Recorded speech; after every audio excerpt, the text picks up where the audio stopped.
Estamos a punto de abrir las páginas de la primera historia escrita y continua de la humanidad, en el libro que llamamos la Santa Biblia. Investigaremos algunas de sus historias más controversiales y descubriremos respuestas a algunas preguntas muy difíciles. ¿Es la Biblia un relato confiable de intervenciones milagrosas que rescatan al ser humano de la ruina y destrucción? ¿O es simplemente una colección de leyendas y mitos, como dicen algunos críticos de hoy? Conocidos expertos de todo el mundo, tanto escépticos como creyentes, han contribuido en la consideración de estas cuestiones bíblicas que tal vez lo asombren y sorprendan. De acuerdo con la Biblia, todos los idiomas y las razas del mundo se originaron en un mismo punto, en la destrucción cataclísmica de la legendaria Torre de Babel. ¿Se construyó en realidad una torre como la que se describe en la Biblia? ¿La destruyó Dios, dispersando a todos sus habitantes? ¿Han descubierto los arqueólogos las ruinas de la torre? ¿Qué siniestro plan tiene en mente un dictador moderno para su reconstrucción? No podemos comprobar que la Torre de Babel existió. No solo que hubo una verdadera Torre de Babel en el pasado, sino que la torre y la ciudad de ese nombre están siendo reconstruidas por el dictador más peligroso del mundo. Ninguna persona inteligente cree que el relato de la Torre de Babel es un hecho histórico, o que todas las razas e idiomas del mundo nacieron en esa pequeña área de Mesopotamia. La historia bíblica de Babel es muy consistente con toda la evidencia. Quien niega este hecho simplemente está dado a la fantasía o especulación.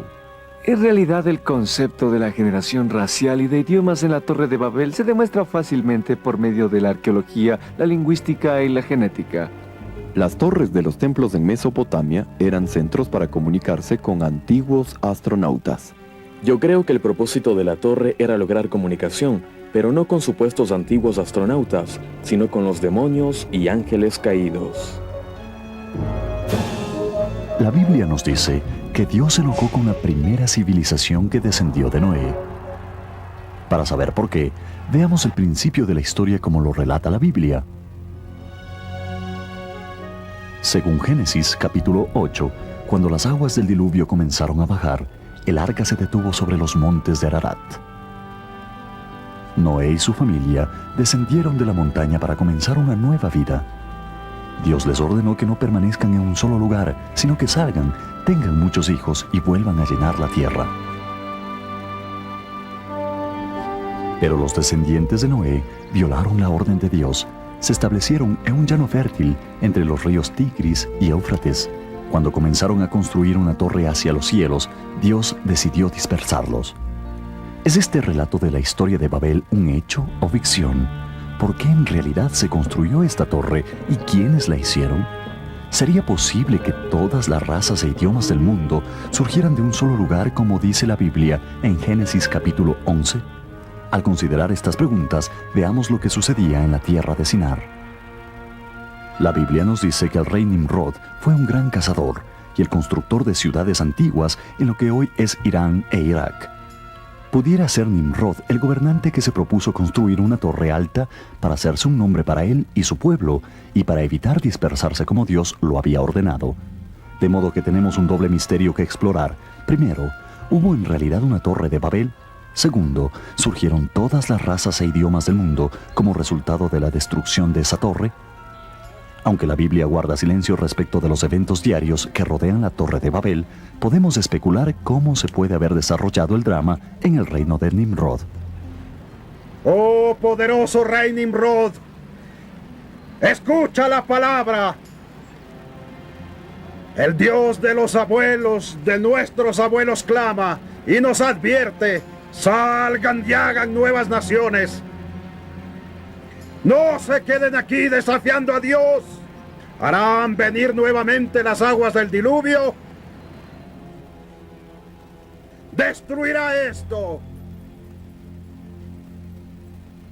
Y ahora, ¿cuál es tu queja, visir?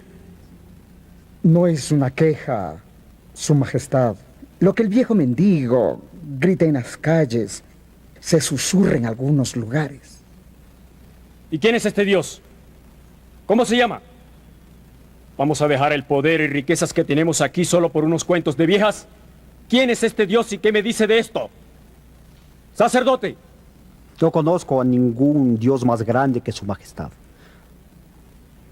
Son los viejos necios que dicen que él envió el gran diluvio en el tiempo de nuestros antepasados. Pues bien, no traerá ningún diluvio contra mí mi ciudad. ¿Ves esta torre? Construiremos esta torre hasta que llegue al cielo.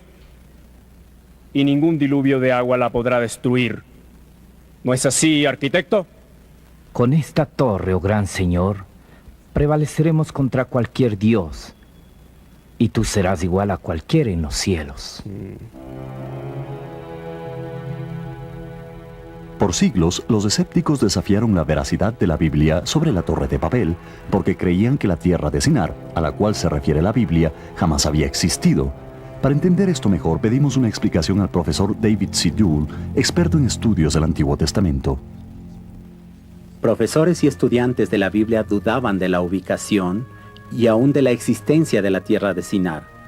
Sabían que Babilonia existió por los relatos de antiguos historiadores testigos oculares como Herodoto y Estrabo, quienes decían haber visto la gran ciudad, pero no tenían nada fuera de la Biblia para comprobar que el área alrededor de Babilonia alguna vez se llamó la tierra de Sinar. Y entonces, en la primera parte del último siglo, los arqueólogos descubrieron miles de tablillas cuneiformes, como esta. El nombre Sinar, con varias pronunciaciones, se mencionaba en tablillas de Egipto, Siria y los reinos Eteo y Urriano. El lugar donde el relato de la Torre de Babel ocurrió es aquí, donde hoy es Irak. Historiadores de la antigüedad, incluyendo Alejandro Magno, todos escribieron respecto de haber visto las ruinas de la Torre de Babel. Han habido innumerables excavaciones arqueológicas en el transcurso de los últimos 100 años que han descubierto los grandes tesoros de Sumeria, Asiria y Babilonia en Irak. El sitio de Bir Nimrod en Borsippa ha sido favorecido por muchos arqueólogos como la Torre de Babel. El Sigurat de Ur y las ruinas de Etemenanki cerca de Babilonia son incluso más preferidos. ¿Puede ser alguno de estos sitios la posible ubicación de la Torre de Babel? La evidencia arqueológica más fuerte, combinada con el relato bíblico, favorece a la ubicación de Etemenanki, que está en el país de Irak, en la ciudad de Babilonia, 80 kilómetros al sur de Bagdad.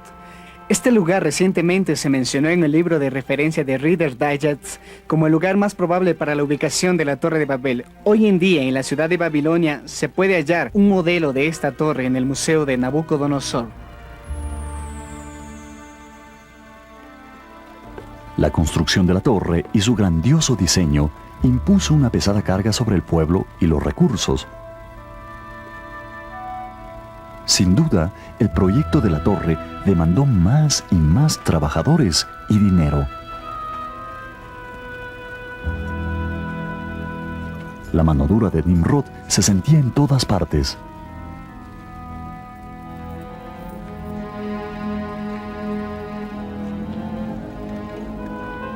La torre debía ser más que un monumento a la vanidad humana. Fue hecha para poner a Nimrod por sobre cualquier competencia, demostrando su influencia y poder. Él esperaba crear una fama tan grande para sí mismo que ninguno se atrevía a oponérsele. Puedes ver, Majestad, que los ladrillos son más duros al hornearlos. De hecho, son más duros que los ladrillos secados al sol. ¿Y pueden estos nuevos ladrillos tuyos construir una torre tan formidable que pudiera llegar al cielo mismo? Desde esta torre, así como el sol es señor de los cielos, llegaremos a los dominios del cielo mismo. Entonces, Majestad, tú y los sacerdotes podrán hablar con los dioses.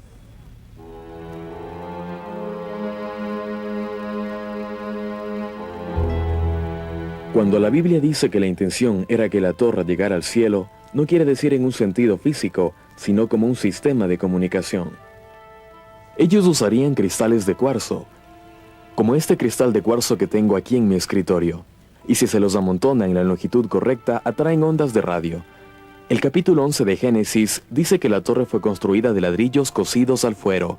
Estaban horneados por completo, Hechos de arena y bajo intenso calor, estos ladrillos habrían adquirido características similares al cuarzo, haciendo a la torre como si fuera un gigantesco receptor de radio de cristal. Pero esto, por sí solo, no les hubiera permitido comunicarse. La arqueología muestra que muchos sacerdotes usaban pectorales y diademas en la cabeza con cristales para comunicarse. Todas las civilizaciones antiguas entendían el poder de las gemas de cristal para comunicarse con los dioses. Los sacerdotes antiguos estarían caminando con radios portátiles como el que tengo en mi mano. Estaban tratando de sintonizarse con el mundo espiritual. En años recientes se han presentado ciertas teorías más bien exóticas para explicar el propósito de la torre. Una teoría sugiere que la torre tenía algo que ver con los supuestos astronautas antiguos, una raza de extraterrestres de otro sistema solar que colonizaron este planeta. Ahora los sumerios lograron describirlos y representarlos. Por ejemplo, en estatuillas tal como esta, que es del líder del primer grupo de astronautas que amarizó en el Golfo Pérsico. También habían seres femeninos entre ellos, por ejemplo, y se puede ver que en realidad eran pilotos que podían volar por los cielos de la tierra. Estas eran entonces las personas, a quienes la Biblia describe como los dioses antiguos en los cuales los antiguos creían. Aunque la teoría de los astronautas antiguos es interesante, involucra una lectura totalmente errada de las Escrituras. La palabra hebrea es Ben Elohim, que siempre significa ángeles, seres sobrenaturales, no astronautas o extraterrestres. Tanto el Antiguo como el Nuevo Testamentos confirman que estos ángeles caídos cohabitaron con mujeres en el planeta Tierra, las cuales dieron a luz a los Nefili, o sea, los caídos, los nacidos en la tierra. Esta fue la contaminación de la humanidad que condujo al diluvio de Noé. Todas estas ideas y teorías peregrinas surgieron al no entender la integridad de la Biblia en su totalidad, que en sí misma es un sistema integrado de mensajes de origen extraterrestre. La Biblia dice que Dios decidió que la torre no debería seguir de pie y que la gente tendría que ser forzada a separarse y dispersarse por toda la tierra. ¿Qué nos puedes decir respecto a estas nubes negras y relámpagos que rodean la torre últimamente? Son de mucha molestia para el rey. Se encierra en su salón del trono con sus preocupaciones. Siempre ha habido tormentas en esta época del año. No veo relación entre las tormentas y la torre. No recuerdo ningunas nubes negras que permanezcan tanto tiempo en un lugar, o relámpagos que hayan matado a alguno de nuestros trabajadores. Les digo, esto es un mal augurio. Aleja la tormenta con un conjuro. Di a los dioses, ¡ya basta! Yo no diría blasfemia si fuera tú. Parece que se escuchan tus burlas. Todavía es muy temprano y ya comienza otra vez. Busquemos refugio antes que nos destruya este maldito viento.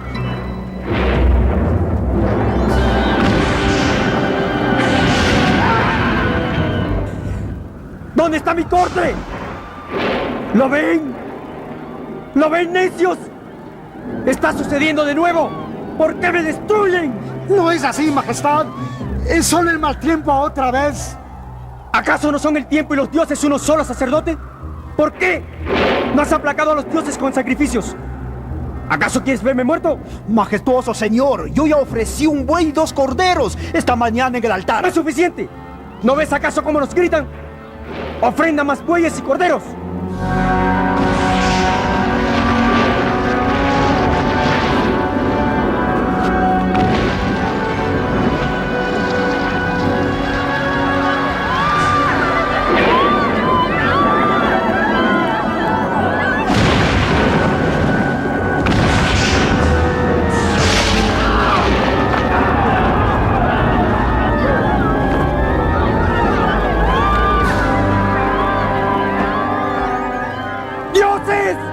¿Por qué me han hecho esto a mí? ¡Espíritus ingratos del cielo! ¡Malditos sean! ¡Malditos sean!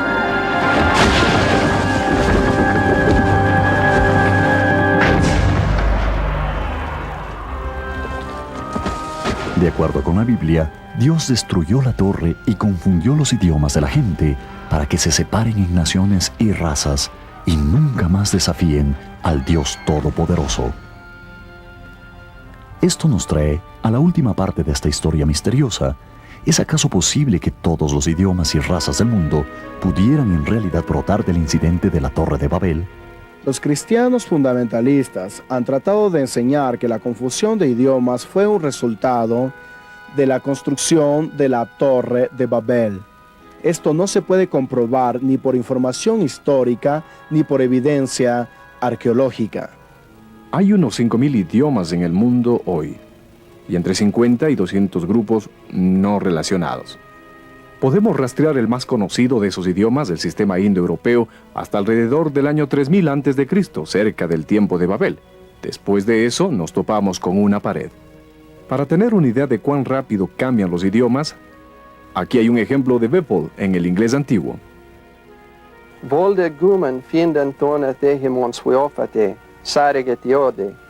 Que traducido al inglés moderno significa: quiso encontrar al hombre que le había hecho daño mientras dormía. Si el inglés pudo cambiar tanto en unos 1300 años, en aproximadamente 5000 años hay tiempo más que suficiente para que el indoeuropeo pueda dividirse en cientos de idiomas diferentes. No hay razón para suponer que hubiera tomado más tiempo para que cualquiera de los otros idiomas se dividan en sus varias denominaciones y derivados. Puedo demostrar fácilmente que es teóricamente posible que todas las razas en el mundo actual hoy se hayan desarrollado dentro de una generación después de la Torre de Babel. Esto se llama el cuadrado de Punnett.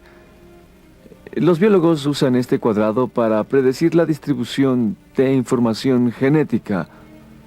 Podemos producir todas las posibles combinaciones raciales, incluyendo los negros negros y los blancos blancos, posiblemente en una generación. Puede ser que Dios haya confundido idiomas selectivamente, dando a ciertos individuos el mismo idioma. Al hacer esto, hubiera podido fácilmente dirigir los pares genéticos que resultaron en las diferentes razas que poblaron varias partes del mundo. La controversia de la historia de la Torre de Babel depende de una sola pregunta. ¿Es posible que todas las razas y variados idiomas hayan venido de una sola fuente? Teóricamente, ahora parece muy probable. Es conocimiento común en la antropología que el crecimiento de la población mundial en el mundo antiguo comenzó aquí, en el cercano oriente, principalmente entre el Mar Negro y el Mar Caspio. Lo interesante de esto es que tenemos un documento en el libro de Génesis que describe este lugar como el sitio donde empezó este proceso antiguo en y alrededor de la Torre de Babel. Y claro, esto es exactamente lo que la antropología moderna conoce por medio de la evidencia. Dios confundió sus idiomas y fueron esparcidos por todo el mundo. Y uno podía ir por todo el mundo y ver la evidencia de que los antiguos del pasado reconstruyeron lo que estaban haciendo en Babel. El modelo del zigurat, que fue construido en el área de Sumeria antigua, donde se construyó la Torre de Babel, puede ser encontrado literalmente por todo el mundo. Algunas de las pirámides y zigurats son idénticas. Y se encuentran en Sudamérica, en América Central, en Camboya, Indonesia, en India. A nivel mundial hay evidencia de zigurats y torres asociadas en centros religiosos de comunicación con la dimensión espiritual. Usted ha visto y oído los argumentos sobre la Torre de Babel según se relata en el capítulo 11 de Génesis. ¿Es esta historia esencialmente verdadera o un mito?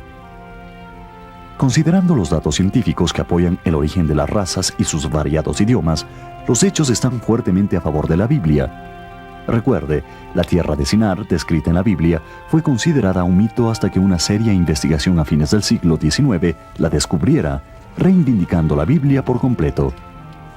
Si las ruinas de Temenanqui son las que parecen ser, entonces esta era la legendaria Torre de Babel, exactamente como lo afirman las Escrituras. La historia de la Torre de Babel todavía no llega a su fin. Incluso hoy en día se está desenvolviendo un nuevo capítulo. Cuando Nabucodonosor aún reinaba en la ciudad de Babilonia, 2500 años atrás, dejó su legado para futuros reyes inscritos en tablillas cuneiformes para que reparen y reconstruyan sus templos y palacios. Según algunos eruditos en profecía bíblica, la Babilonia antigua, la más poderosa y perversa ciudad del mundo antiguo, será reconstruida antes de la batalla final del Armagedón. Estas ruinas, perdidas por siglos bajo las movedizas arenas de Irak, han sido finalmente desenterradas. En estas películas recientes se puede ver que la reconstrucción de la antigua Babilonia es de hecho una realidad. Por largo tiempo, esto ha sido un proyecto personal del dictador iraquí Saddam Hussein, y sus ingenieros, arquitectos y arqueólogos le aseguran que la ciudad se está levantando de nuevo. Varios de los edificios ya han sido completados, y hay planes para una total reconstrucción de la Torre de Babel. El mundo no sabe los motivos de Saddam Hussein para reconstruir Babilonia y la legendaria Torre de Babel.